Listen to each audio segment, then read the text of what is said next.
The handsome, distinguished-looking gentleman that we've switched over to now is Charlie Correll, the Andy of Amos and Andy. And how about those bells? I think those bells is telling the people to get off this here boat so we can get out of town. Andy, you know, one of the big things that always problems me with Andy is how he ever gets more than 2 bits to get over to Europe like you do. Well, I got a drag with the line. I come down here and scrape the barnacles off the thing for 2 or 3 weeks, and they take me over for nothing. You know, actually, Charlie, being close to you and talking to you is a particular personal thing with me, because I can remember back in the early days of radio when I was a little tiny boy, my father got more of a kick out of Amos and Andy on the air in those days, I think, than anything in his life.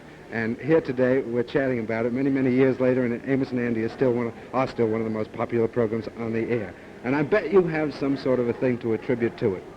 Well, Jack, it's very sweet of you to say about your father and everything, and I want to tell you that both my partner and myself have been very, very fortunate, very lucky to be on the air this long and still have the people be as loyal to us as they are. Well, you know, one thing holds true with the public.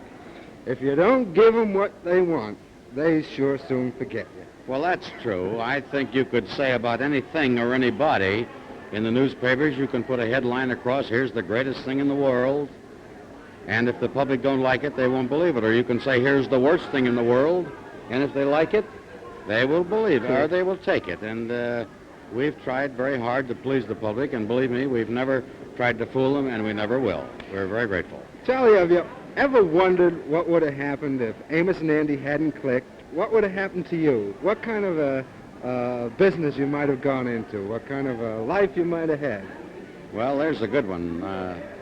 I might have had to gone back to bricklaying. Or driving the fresh air taxi cab car for real. Yeah. Were you a bricklayer before? I was a bricklayer a long, long time, and then went to work putting on home talent shows, and that's how we drifted into radio. But if Amos and Andy had to click, we'd have probably been back laying brick.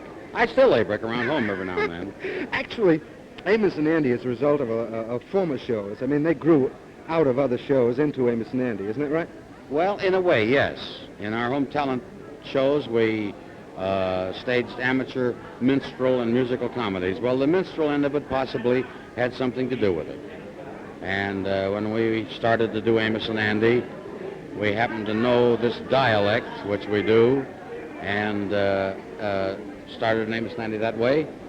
And I think that was partly responsible for it, yes. I think you have some kind of a record, too, because I believe Amos and Andy has never been without a sponsor, more or less. No, that's right. Since we started on the networks, which was in 1929, we've always had a sponsor, and not many sponsors. We've only had 4 over a period of 22 years.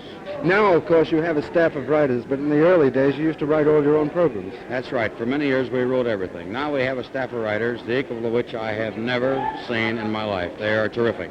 Shouldn't it be an almost impossible job turning out 5 15-minute programs a week like you used to do when you and Andy, you and Amos, rather, used to write them yourself?